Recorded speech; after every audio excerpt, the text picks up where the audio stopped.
This next myth talks about investing. It says investing is only for the rich and debt-free. What do you think about that?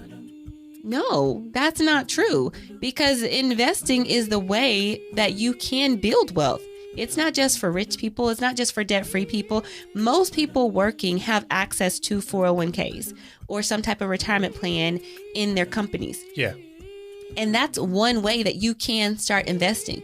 And we often say, if you have a plan through your employer, and especially if they provide a matching amount, even if you have debt, you should be investing at least to the matching amount.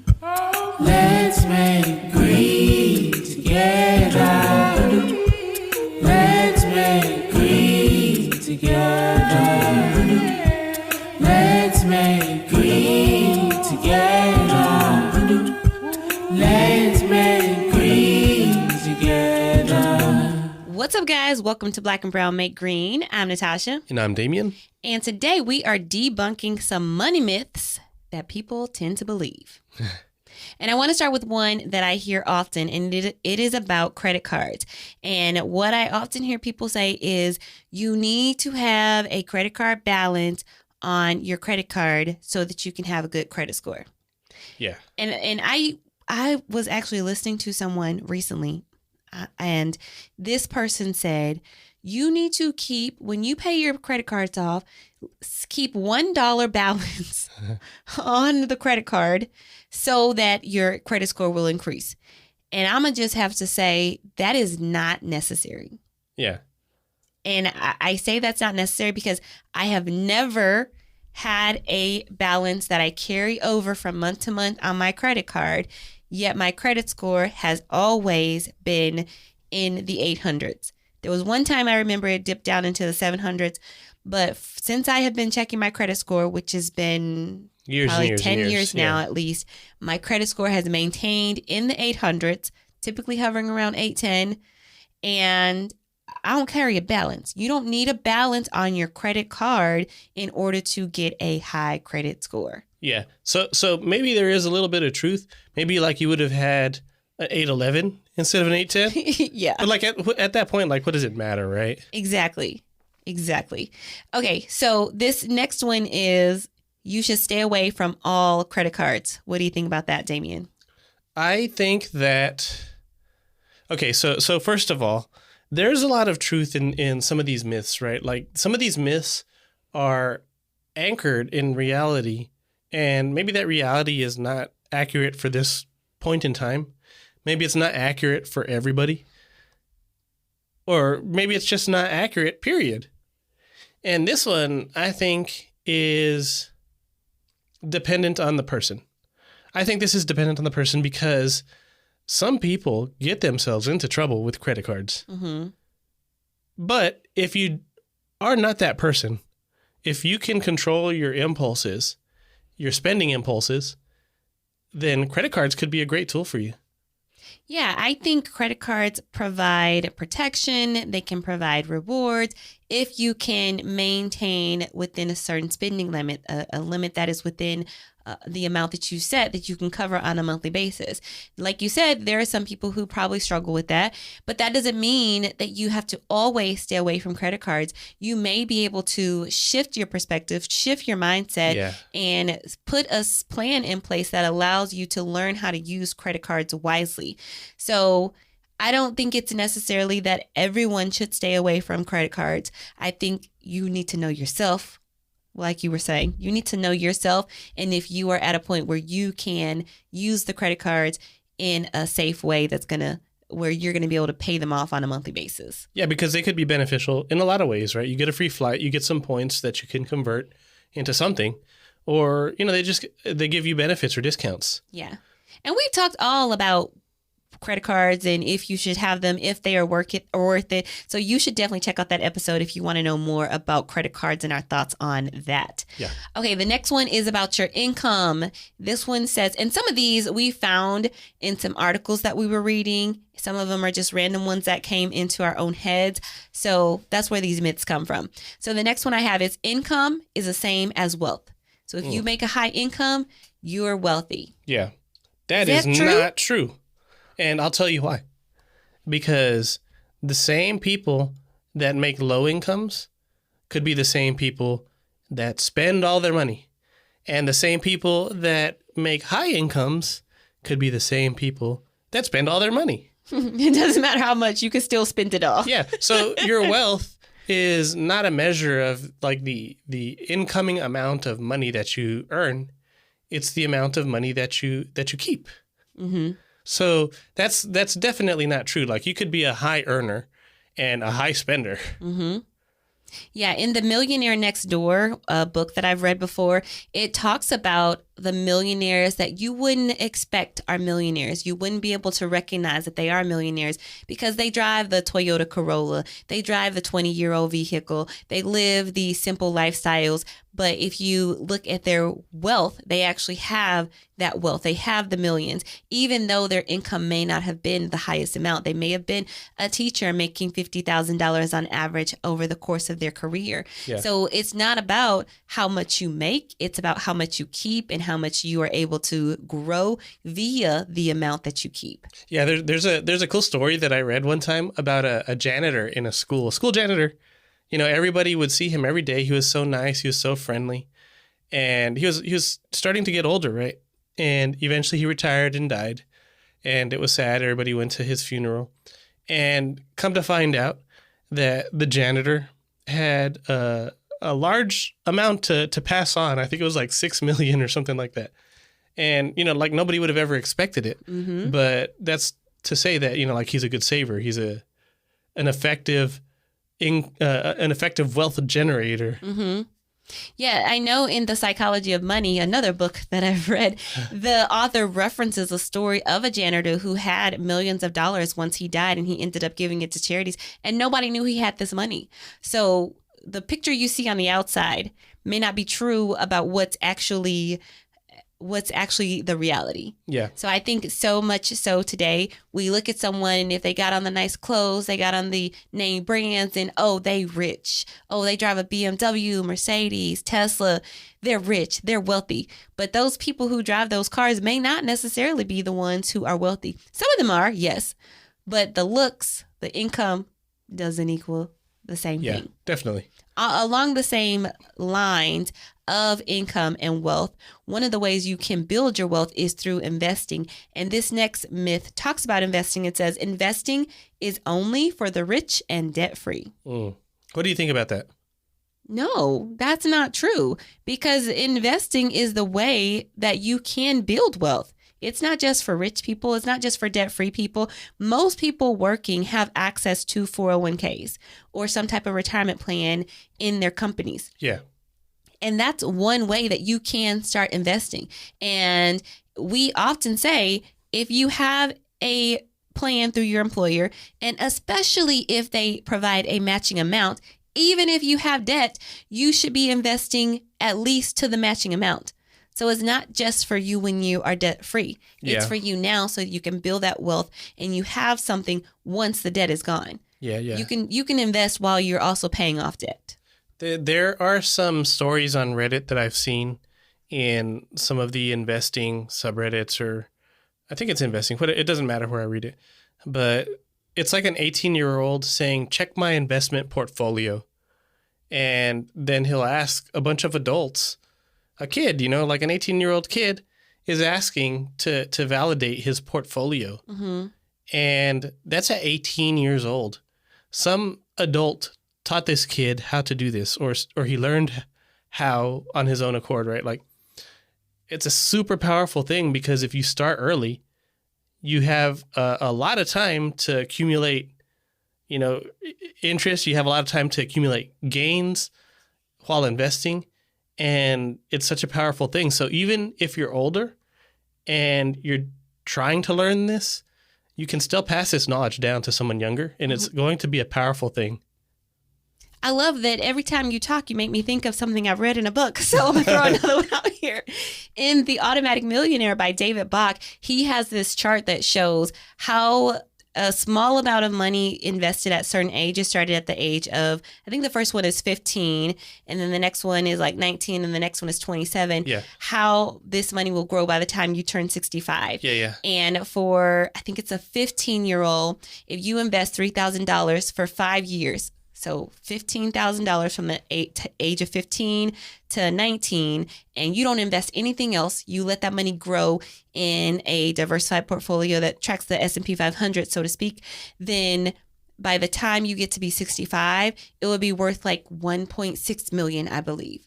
So to your point of what you're saying, if you are able to start young, like that 18-year-old that you're describing, and you're invested in the right things, then it can make a huge difference in your ability to build wealth. Yeah, definitely. And it's a thing of patience, and it's a thing of knowledge and information, and it's accessible to everybody. Okay, so going along with building wealth, this one is about buying a home. Okay. And it is the only way to build wealth is by buying a home. Yeah, this is one that I don't agree with at all, because that's not true. There's a lot of things that homes can serve as, right? One of them is a wealth building tool. One of them is an asset. And you see a lot of people talk about it through that lens. Like in the previous episode, we're talking about how some of my rituals on a monthly basis or weekly basis are to check in on our net worth. And in our net worth is one component of that is like the value of the house. And you and I have had like discussions at length. Is that really an asset to us? And is it an asset? Like, what is it? Do you think it is? Is it an asset or is it an investment? Is it an investment or, yeah. Oh, I'm not going in with you about this today, Damian. We have an episode on the housing, if it's worth it to have a house, where we discuss this, and I'm not going there with you. So go ahead and say your point, because I'm not going there. My point is that, no, not necessarily. Like, you can rent and focus on other things with your investments if you choose to. One of the things that I tend to hear is people kind of pitting investing in homes, doing like real estate investing versus investing in the stock market. And some people tend to believe the best way is buying those homes and having all these different real estate things that you're renting out to people. And I have mentioned this before, but I think sometimes people who get into buying those homes, they are not able to clearly define the return on investment that they're getting. Yeah, I think that's actually pretty common for a lot of cases of people that are investing in houses. So I think that you could build wealth by buying a home, but when it comes to like investing in real estate, it can be a tricky thing. It could be a great thing as well, but that's definitely not the only way to build wealth, because we just talked about investing in the stock market as a way to build wealth. Yeah. Okay, this one goes along with the home stuff. Buying is better than renting. Yeah, I guess this is sort of what I was alluding to, because I used to think that the home was an asset, and you convinced me that it wasn't for our purposes. So it's not that I don't think it's an asset. It is an asset. You know, it's something that has value, but it's not an investment. Yeah. So I guess there's a distinction is what you're saying. Yeah. So assets are things that have value. An investment, I feel like, is something that provides you with the ability to use what you have invested in. Yeah. So like if you have a real estate property that is generating cash flow, then it is providing income to you. But if I'm living in my house, and I'm not renting out any rooms in my house, it's not an investment. I'm not getting anything out of that house while I'm living in it. I only get something out of the house when I sell it, which may never happen. So for me, I never think of, when I'm thinking about my investment portfolio and the things that go into my investments, the house is not one that I think of. Yeah. And I used to, until you convinced me of that, because when you want to sell your house, you're going to need another house. And it's not like you can, pay X amount for a house and then move into another house of equal value or better value and get it and pay less. Well, that's not necessarily true. If you sell your house, you need to buy another house. You need a place to live. Yeah. But that place to live doesn't have to be another house. It could be a rental. So at that point, yes, it is an investment. You sell it, you get some cash, you got money over here. So I can take, let's say I earn $200,000 when I sell it. I can take all that, put it into an investment account. And now, okay, that I have earned on my investment. But now for my rent, I might be still earning income and I'm paying for my rent via the income that I earn on a monthly basis. So at that point, yes, that has become an investment for you. But if you're living in the house, in my opinion, that is an asset. It's something that has value, but it's not going to really do much for you until you sell it. And if you take out a loan, which people like to say, oh, well, I could take a loan off. Now you got a loan, okay? Yeah, now you got to pay that back. Yeah. So, okay, let's move on because y'all know we got that episode on houses if you want to know all about that. The next one is stay-at-home spouses do not need life insurance. I think that a lot of people don't have life insurance in general, and they don't think of it that they need it. They might have the free plan from their work, but is that really enough? Do you know? I don't know. No, I do not think it is really enough in most cases. And if let's say you get sick when you are working your job and then you are out of work, you get laid off because, you cannot work anymore. You're having something physically wrong with your body to where you can't work anymore. You are going to lose that life insurance. Yeah. Unless in some cases you can continue paying on it to keep that life insurance, but there may be some cases where that's not an option. Yeah. So and getting life insurance when you're sick you'll pay high premiums. So you want to jump on that when you're not, right? Yeah, it may be more difficult or impossible depending on your sickness that you're going through to get life insurance at that time. Yeah. So some people, I think a lot of people don't have life insurance, like you said, and stay-at-home spouses specifically. Just because you're a stay-at-home spouse, that doesn't mean you don't need life insurance. Your presence will be missed, and there may be more expenses that come into place because you are gone if you are a stay-at-home mom. Let's talk about that a little bit more because there's a lot of nuance to that topic, and I think that you just glossed over it with a strong statement. Well, I only glossed over it because we did that life insurance episode recently. Yeah, but let's revisit this just for 1 second and let's drive it home because we want to make it a point that there are these myths that exist in the financial space. Mm-hmm. And the reason why they exist is probably for good reason, but they're not always true. And this is one that is not true because if there is a stay-at-home spouse and they aren't making money, they're not bringing income into the household, there's still stuff that they do that provides for the household. Mm-hmm. And that does have, a lot of value. It does add a lot of value because the things that occur that they do, the tasks, the roles, all the logistics that would need to change in the case of a death of that spouse, that would have to be replaced in one way or another. And if you're leaning on that one individual, the surviving parent, to do all those things, it becomes difficult. Mm-hmm. And what you want to do is you want to think about these things beforehand and make it easy, right? Make it simpler and help them out in a time of need, in a time of dire need. Yeah, so I think the assumption is probably natural to assume that stay-at-home parent, you don't generate any income, so why would you need life insurance? Yeah. But I think you also have to consider all of the things that come along with a stay-at-home parent being lost. So if that stay-at-home parent is providing childcare for your children who are not in school, then if something happened to them, you would have to start paying for someone to take care of those children during the daytime when the other parent is working. Another thing is, even if your kids are school-aged and you're a stay-at-home parent, typically you're getting those children from school before the end of the workday. And so then you have to account for after-school costs of a program to take care of the kid then, or a nanny to take care of the kids then. And then there's summer camps. If you are not having someone at home as a stay-at-home parent during the summers, then again, that's a new, or could be a new added expense. And then just the day-to-day things that parent does.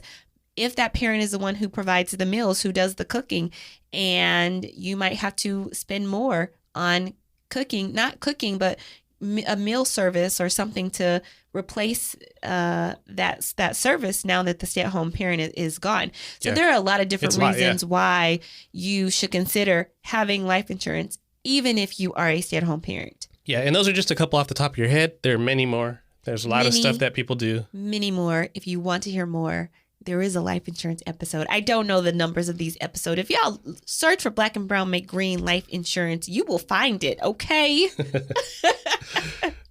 Okay, last one. It is normal to have a lot of debt.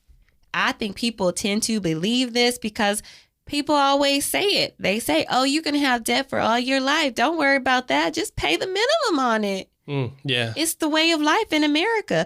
And I mean, I don't know if you've seen this already, but there was a study or information, not even a study, that came out that the amount of credit card debt in America topped $1 trillion in last year. I think in 2023 that happened. Year? Well, it finally exceeded where it was. So now there is $1 trillion of credit card debt out there. Yeah, that's crazy. I mean, you think about that number is just crazy, 1 trillion. But let me go back to the myth and hear what you have to say about that. It's normal to have a lot of debt. What do you think about that? I think some debt is good and some debt is bad. But I think it's categorically false to say that you should have a lot of debt. Blanket statement. I think that if you need to take on debt to survive, then that's a life decision, but you should try to avoid it as much as possible. And that's me coming from a place where, like, I'm debt averse. I don't want to take on debt. I want to pay my things off as quickly as I can, whatever it is, if it's financial, if it's a favor, if it's anything, I just want to have that off my chest. I think now people tend to think that debt is a way of life because there is such ease of access to getting credit. Many people have access to credit cards, to mortgages, to personal loans, to student loans, and that is based on our current economic system. But if you roll back 50, 60 years, credit cards were not as much of a thing. And student loans surely were not as much of a thing. And so I think now we see so many more people who have debt, but that doesn't mean it's normal to have it or that you should be okay with having it. Yeah. Like, even if it, quote unquote, seems normal, that doesn't mean it's the right thing to do. Yeah. And if you want to live in a way where you don't have a lot of stress, then I think one way to do that is eliminating the debt or reducing the debt to at least levels that are easy for you to handle. And there is a pathway to paying that debt off to where you don't have to worry about it anymore. Yeah. What do you think about this? Like, I've read cases where people are like, that debt is insurmountable, so you should just wipe the slate clean and file for bankruptcy. So there's always this safety net underneath, right? Like, what do you think about that? Well, that exists in some cases because there's some debt that can't be wiped out in bankruptcy. I think student loan debt is one of them. Nope, it ain't. Let's make green together. But I think that bankruptcy could be a solution for some people, but I don't think that's something you should necessarily strive for. Yeah. Don't treat it like the safety net is what you're saying? Yeah, I would not say that bankruptcy is a safety net. And I say that because you can easily, if you get a clean slate, what's going to stop you from making the slate dirty? Again, to go along with the metaphor, what's going to stop you from making the slate dirty once it's clean? Yeah. Because if you haven't worked on the part of why do I have all this debt? Yeah. What mindset, what situation, what spending habits got me to this point in the first place? If you haven't addressed that, then wiping your slate clean via bankruptcy may not actually be helpful. Yeah. And sometimes this happens even without going to bankruptcy, but going to credit cards of like, oh, well, I'm just going to do a balance transfer of this credit card debt to this other credit card that has 0% interest. Yeah. Well, if you have not addressed the issues that got you into that credit card debt, then what's going to stop you from just adding more to this new credit card that you have? Yeah. Like, what's going to stop you from doing that? So I think that's what I think about it, is it's not a get out of jail free card. Yeah, I like what you said. You said something about changing your perspective, changing your habits to suit the lifestyle that you want. Maybe I'm putting a little bit of words into your mouth there, but I think that's the effect of what you're going for, right? Mm-hmm. And I think that's true.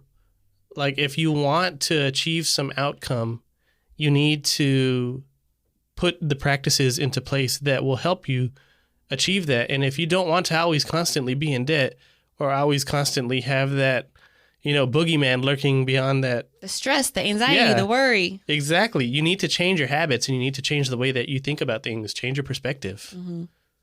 All right, so we have shared several money myths today. Maybe these are some myths that you had.